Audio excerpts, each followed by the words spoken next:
We start this newscast with Afghanistan. The Islamic State has taken responsibility for a deadly suicide attack on a Kabul mosque that left 4 people dead. The terror group claimed responsibility for the al-Zahra mosque suicide bombing through its Amaq news agency. The attack has left 4 people dead. A police officer and a prominent local figure who founded the mosque were killed in the attack. Now, according to the Interior Ministry spokesperson, the attacker had attempted to enter the mosque but was barred from reaching the prayer hall. Instead, he triggered a bomb in the kitchen. According to reports, gunfire was also heard after the explosion, which left 4 police officers and 4 civilians wounded as well. An attack last month in Kabul killed more than 90 people when a suicide bomber detonated inside a tanker truck close to the heavily protected diplomatic area during morning rush hour.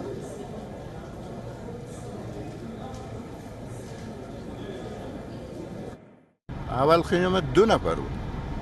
یک مرمی از زمین که من فایر کرد دفتن بود دفعه دوم دیگهش کرد مرمی که زد هر دوش در آمد داخل مسجد. ما اشتباه بودیم بغل اشتباه بودیم ما رفتیم را داخل بعد که رفتیم یک طرف مسجد رفت دیگه این طرف که رفتم داخل انفجار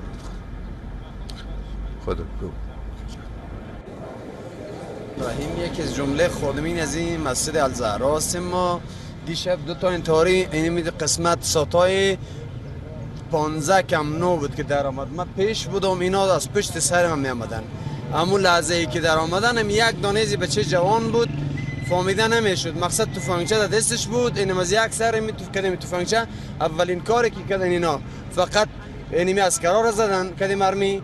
بعد از کد مرمی زدن که خلاص شدن داخل میخواستن که داخل مسجد شون.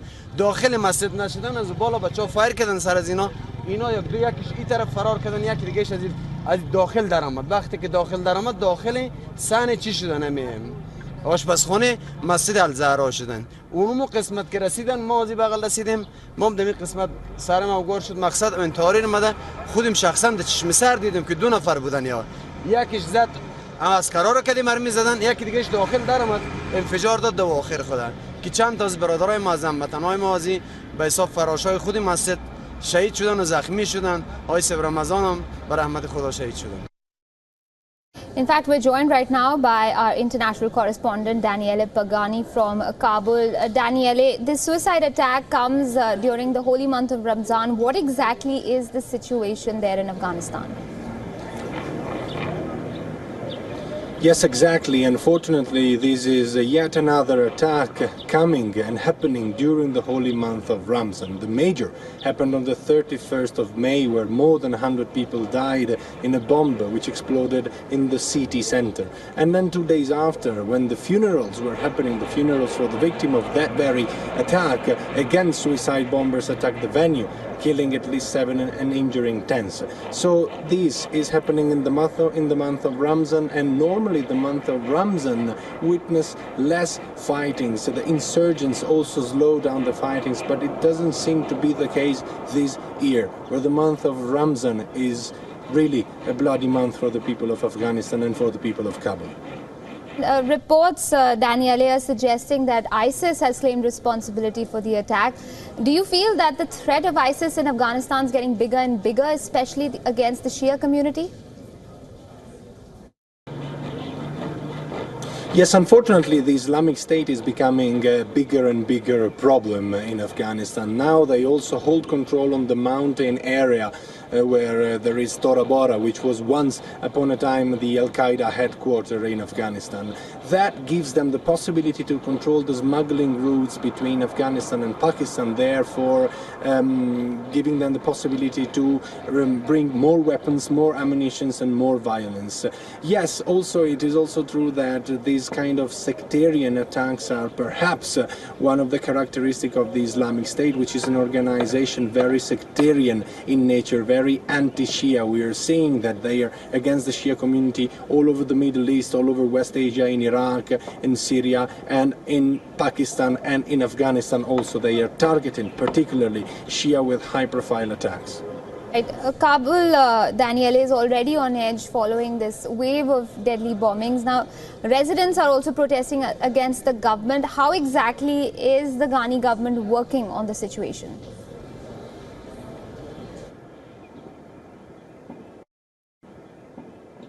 Well, currently the government is under extreme pressure. President Ghani seems not to be capable of granting security and safety for the city of Kabul. The city of Kabul was relatively a safe city before the last wave of attacks. There were recently protests on the street, and the protesters were met by police violence, and the police started very aggressively a few days back to counterattack the protesters, and more than 5 people got killed. There are different reports. The police says 2, others says 9. But yes, undeniably the government is trying to meet the protest requests. They fired some high security officers here in the city of Kabul, but it seems that the people are not satisfied. If you go around the city of Kabul and you ask to the citizens what they think about the government, they are very worried and they criticize the government. They say that they do not feel safe and they do not feel that the government is doing anything to grant their safety. Okay, Daniele, one last question. The Shia community is coming under attack, but do you feel that this is something that's happening only in Afghanistan, or is there a bigger picture here?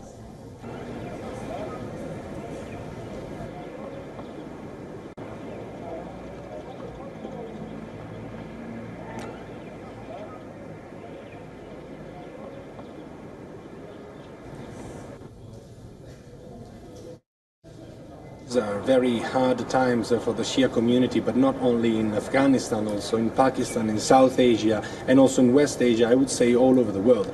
The Islamic State is an organization which is very sectarian in nature. It bases its ideology on the Salafi ideology, which is an extremist Sunni ideology, and they are strictly against the Shia branch, the Shia interpretation of Islam. Therefore, they specifically attack and target the Shia community.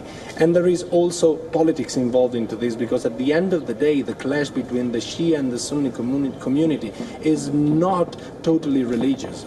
It all trickles down to the conflict between the Shia-dominated Iran, who's looking at expanding its sphere of influence all over the world and all over West Asia, and the Sunni-dominated country like Saudi Arabia and also Turkey for that matter. So yes, the Shia community is under attack. The Islamic State is physically carrying on these attacks, but they are also ideologically supported, or at least tolerated, by part of these Sunni-dominated countries like Saudi Arabia.